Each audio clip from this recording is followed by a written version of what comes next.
Hi guys, bersama saya Lia. Lia. Okay Lia, kat tangan ni ada perfume. I nak you bau and bagi first impression you. Ni baru ke apa ni? Yes. Lembutnya. Lembutnya. Wangi.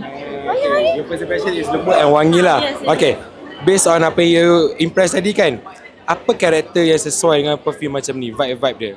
Kalau macam ni dia macam gadis-gadis yang tak, ni memang untuk unisex ke tu? Okay, unisex lah. Okay, kalau for perempuan kalau pakai ni I think macam yang ayu-ayu kot. Ayu-ayu yang demyo macam tu I think. Yeah. Alright, so last question. Out of 10, ni jujur je. Out of 10, berapa you rate the perfume? Out of 10 I bagi 8. Alright, you guys heard it from Lia. 8 out of 10 untuk perfume ni. Alright, so thank you so much Lia. Alright, bye bye guys.